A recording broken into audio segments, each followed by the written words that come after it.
You are weird for liking this? Did you not see me go like this? Very bad. Did you not see me do that? Very, very bad. I'm shaking my head. I'm SMH. I'm SMH. It's so ridiculous. It comes from this Orientalist perspective that these guys are actually fucking barbarians, right? This is a barbaric nation that is in the mercy, at the mercy of one singular individual. There is no contingency plan. There's no governance structure. There's no horizontal administrative apparatus that is capable of running the show in the very likely scenario that the fucking Ayatollah dies, even if not in the hands of Israeli and American airstrikes, but simply because he sneezed too fucking hard. What are we doing?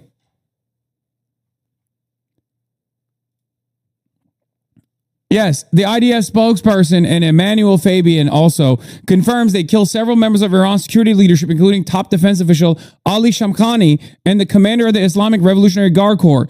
Once again, they're still pummeling Israel. Like, what do you think?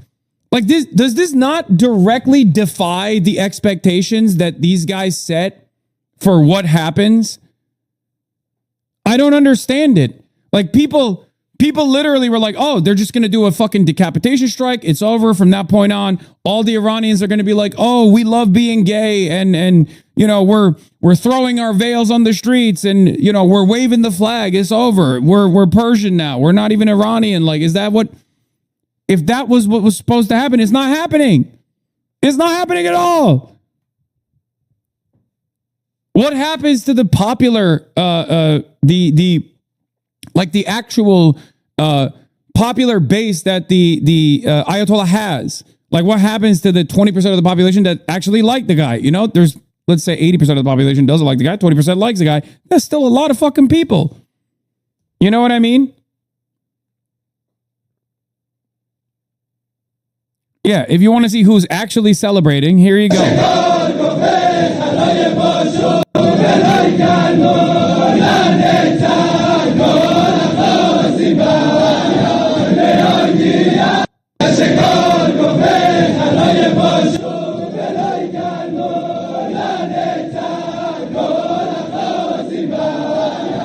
We couldn't hold control over Iraq or Afghanistan. Iran is nearly 4 times as large. We don't have the troops for this. No 9/11 to boost the ranks. I know. That's why a lot of people got offended when I said if there's ever like a you know, I said if there was any kind of like terror attack on U.S. soil, it will be very difficult to convince myself and many Americans, millions of Americans, that it had nothing to do with America and Israel's design. Okay, and people got real mad about that. They got real mad. I said earlier, Jamel Bowie of New York Times got real fucking mad about that. I said, if there's any terrorism in air quotes, if there's any terrorism in air quotes that happens on U.S. soil now, you will never be able to convince me, nor millions of other Americans, that it wasn't Israel and America conducting it together to rally the masses to support an insanely unpopular war.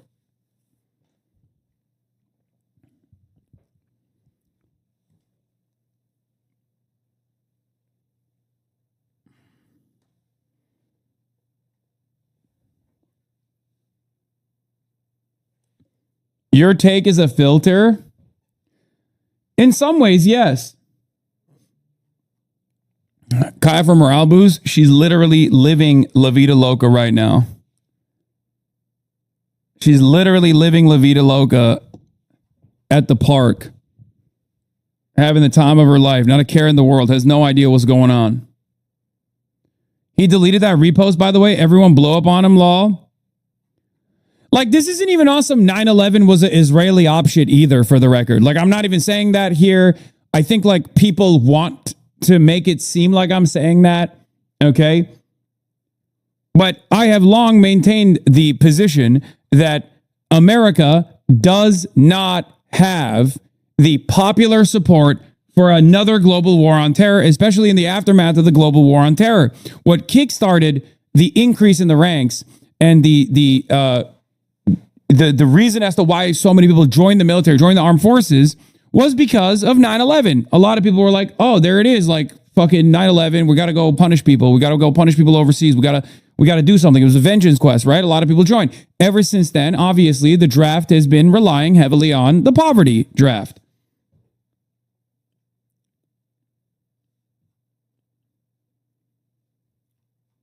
So in the absence of another 9/11 style attack or like some major fucking incident, I don't think Americans are going to join the ranks of the armed forces to go and defend Israel, okay? I just don't think that's happening. The war itself is unpopular. Israel itself is unpopular. Most people see this as Israel's war. America's waging Israel's war at their behest, as always. It doesn't fucking matter. You can't just be like, oh, they killed the Ayatollah. Like, this is going to get all the support in the world. No one gives a shit. You know? Than the ones that they replaced. But good luck. Pay extra mind to those who offered unlimited support to the Epstein class and Donald Trump and his defenses of his defense of his butt buddies that were all over the fucking Epstein files. Pay close attention to how they try to package this incredibly and unimaginably unpopular war. And by that, I mean the likes of Asmongold, who will try to fucking massage the narrative to be like, well, yeah, I mean, we're fucking dominating Iran. Yeah, it's based. Just make sure you understand. Anyone that comes at you with this and doesn't openly state that this is very clearly Israel's design, it's very clearly uniparty for the Democratic Party's leadership. They wanted this to happen, and that's the reason why they're not presenting a strong enough response to it, knowing full well that it was going to happen. Pay close attention to the ways in which people try to package this, okay? Pay close attention to the ways in which people try to defend it. Administration is, as we are getting this news that the Supreme Leader has been killed. Well, clearly, Jessica, the president has chosen his most aggressive action here, which is seeking regime change, and he made that pretty clear during his brief 8-minute video that he released on Truth Social. What he didn't explain was the mechanism of getting from the military action that Cedric has just walked us through to the political reality of what a regime change would look like. Because as Cedric just suggested, you can get all kinds of regime change, and some of it can be worse than what it is that you just departed from. So if, in fact, the Supreme Leader has been killed, if, in fact, a good number of the leadership of the Islamic Revolutionary Guard Corps, their most elite military, have been killed, the first question is, who are the successors there? And the second is, what is the mechanism for the people of Iran to pick up on this chaos, rise up, as the president suggested, and install a new government? And they're without arms. They're without organization. The government still has that. The military still has that. And we haven't heard a plan yet from the U.S. for how they would get over that particular hurdle. And that is so key right now as we move to the next phase of this, which is what comes next after the Ayatollah has been confirmed dead. Okay, so now who is going to fill that void? And to your point, David, in talking with a number of people, how might the Iranian people who, just in the last few months have suffered to be in the streets to demand their freedom, who have been protesting and being killed for it, but how might those people who, as you note, aren't armed, aren't trained, aren't necessarily organized in that way, take their government? And is there any thinking from the Trump administration about how to support that piece of it besides the military part? Well, one hopes that there has been thinking about this. Secretary Rubio was asked about this in a Senate hearing back in January, and he said, well, if there was regime change, that's an issue we'd have to think about for a long time. Well, fact of the matter is, people in the United States government have been thinking about this for 40 years in various forms. So clearly the Iranians have a succession plan. The Supreme Leader is 86 years old. And so they needed a succession plan anyway, and he was not in good health. The question is, what that plan looks like and whether the U.S. and the Iranian people can knock them off that plan. And that's really the hard and difficult part here. I think it's also worth remembering that this was, despite the administration's efforts to sound like there was very urgent reason to go do this, the timing of this was a war of choice for the administration. That is to say, there was no urgency of an attack from Iran. As Barack Ravid mentioned to you, they're further from a nuclear weapon than they had been in June after those strikes. So the question is, did the president pick the right moment? And he might say, there's never a wrong moment to change the government in Iran.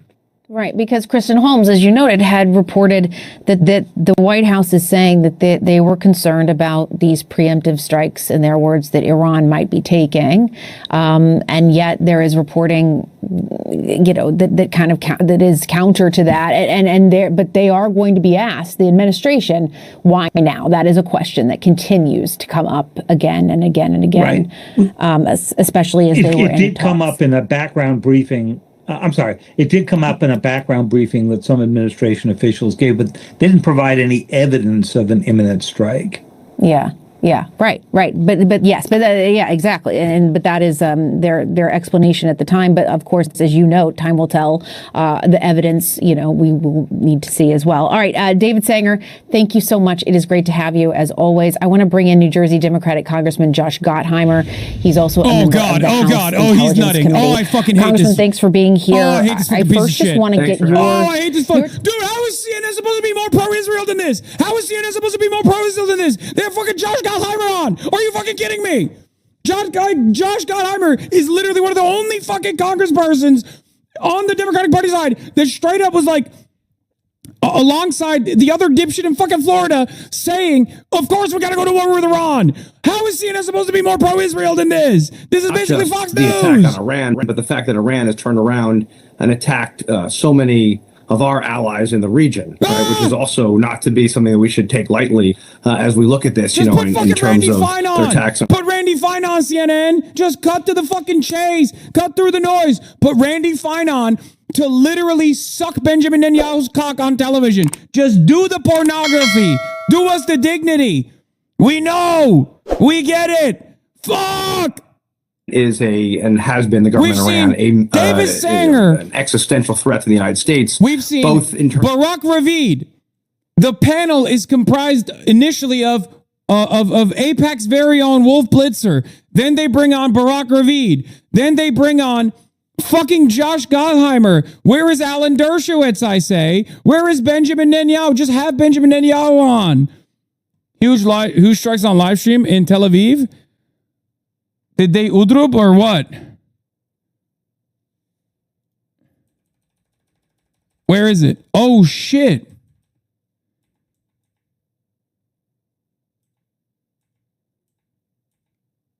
No, those are interceptors. Oh, shit. Oh, shit. Oh, fuck. Ooh. Wait, is this new? Is this happening already? Like this? Oh shit! Oh, they cut across. All right, and you're starting to see some activity there again toward the right of your screen now. Ooh. Okay, so 10:39 there in Tel Aviv. Just a few minutes after we reported Israeli sources saying that the strikes this morning by the U.S. and Iran did in fact kill the supreme leader of Iran. And there were questions about what we might see after this news and throughout the night in Israel. I do want to bring in Cedric Layton, who's standing by. And Cedric, obviously, Israel has the Iron Dome. They work to intercept these missiles that are coming toward Tel Aviv right now, but help people understand what we're looking at on our screen. Yeah, so Jessica, what you're seeing is a panoply of different aspects here. So the Israeli air defense system, the missile defense system, is composed of basically three layers. One of them is the famous Iron Dome. That is basically takes care of short-range missile threats, also drones, threats of that type, in some cases even artillery shells. You go up then to the David Sling system. That David Sling system is a system that takes care of medium-level threats, medium-range threats. So that could include some of the missiles that come into Israeli airspace from places like Iran, also places like Lebanon, where Hezbollah was very important as an Iranian proxy. And then you have the Arrow system, and the Arrow system is the one that we're probably seeing most of, because that takes care of the longest range missiles. So every time you see a flash in the sky, what you're looking at is the point where the Arrow missile or one of the other air defense missiles is actually intercepting an incoming missile. Some of these missiles go in and they do what's called a proximity hit. So in other words, they don't actually directly hit the actual incoming missile, but others go in and directly hit that missile. It depends on which system you're using. But the basic idea is, if the target is perceived to be a populated area or an important building, then the Israeli air defense system is brought into play, and it actually takes out that missile. And if the trajectory of the missile shows that it's going into an unpopulated area, there you see a flash right there. That was probably a big hit where the missile was intercepted. You see pieces are falling. You are weird for liking this? Did you not see me go like this? Very bad. Did you not see me do that? Very, very bad. I'm shaking my head. I'm SMH. I'm finger wagging. When I hear massive explosions sounding in central Tel Aviv, I go, not good. You know? Bro, the fucking fact that they have an Isfahan missile site camera is crazy. How is that? We just saw a missile. What the fuck is this intel cam, man? Is that real? Medics and security forces are responding to reports of a ballistic missile impact in central Israel. What? But this doesn't make sense. They have the Arrow systems. I thought Israel would know that things are safe and sound because we don't have health care.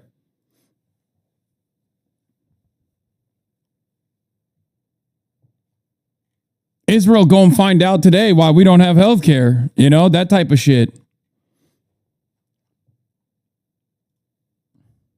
That what is happening, because I think you hear it immediately and you think, oh, did it hit something? But oftentimes it's the missile itself being stopped. Israel has That's right. healthcare. It's the missile itself. So there's a missile that is going fast to intercept the incoming missile or the incoming drone. You can hear a sonic boom potentially from that. Or you can hear potentially the impact if the missile system is one which is designed like David Sling, for example, to actually hit the incoming missile. Then in that particular case, you may also hear the boom of the impact. Generally speaking, there's a possibility also of an explosion happening because there are proximity fuses on these weapon systems, and when they explode on impact, that then is designed to destroy the incoming missiles.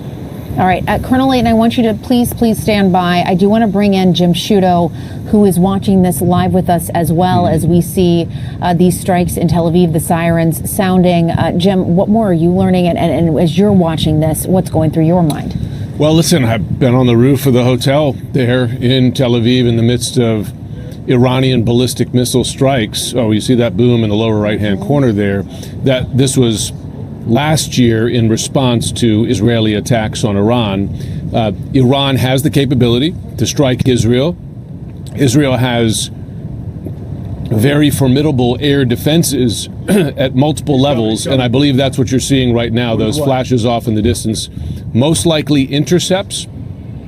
But aware of that, Iran often launches their missiles and drones in waves intended to overwhelm Israel's air defense systems. Now, I should note that part of the enormous U.S., and there's an air raid siren there, part of the enormous U.S. military presence in the region, mobilized to the region, was expressly to provide air defense, additional air defense, not just for Israel, but for other allies in the region. And what I think we're seeing coming from the top of the screen Israel, there, mostly, I don't know. American bases are basically American bases on foreign soil outside of Israel have basically cratered at this point. So I don't think it's actually for all of our allies. Let's be fucking real. I think it's more so just for Israel, don't you think? To be clear, an impact is good. That means you've taken out the missile on the way in, but that debris still has to come to the ground, right? And when it comes to the ground, it can still be deadly. And there have been a number of instances of that last year in the midst of Iranian strikes on Israel. And I believe there were reports earlier today of someone in Israel being struck by falling debris. So the danger does not disappear after a successful intercept.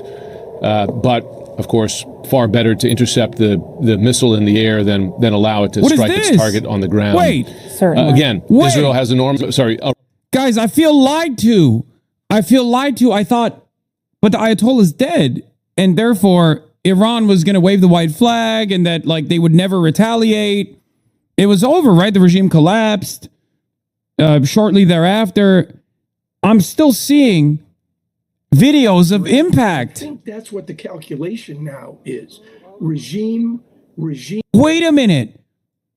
I think that's what the calculation. How is that possible? Regime preservation. Could you get a more pragmatic figure? Shock. This is mission accomplished, I thought. What's happening? I feel duped. Every time you see an impact, that's actually the Iron Dome working.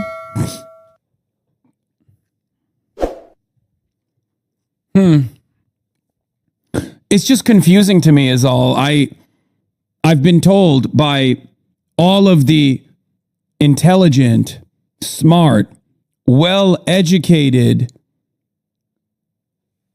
individuals that are on the Israeli payroll, mind you, on virtually every media outlet that this should not be happening at all. Siding over this regime? Sure.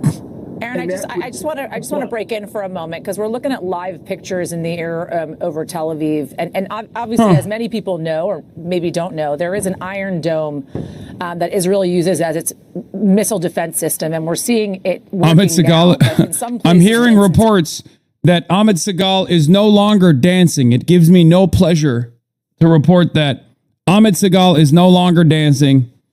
It seems that the death of the Ayatollah has not actually led to the collapse of the regime as previously planned. Let's take a look. Another impact. Listen.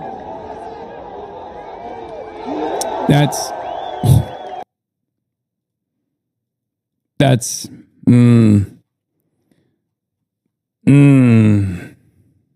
once again.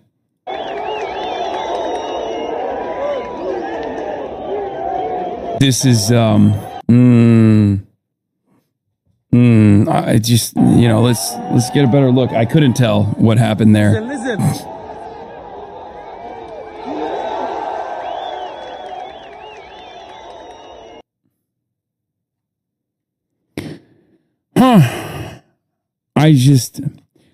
I feel duped. I don't know if you guys feel duped, but I personally, am Israel high, am Israel high, am Israel high. I want to repeat that over and over again. I thank Israel every morning that I wake up for being the most prosperous, joyful nation that has ever existed, the only democracy in the world. Iran's second wave, it seems, is coming in extra strong. In addition to Israel, explosions and interceptors have been reported in the last few minutes over U.S. bases in Bahrain, Kuwait, Qatar, and the UAE. I just I don't know. I don't know how to make of. I don't know what I'm seeing. I feel like I'm my eyes should not be seeing this. I feel like my eyes are behaving in an anti-Semitic manner for seeing this.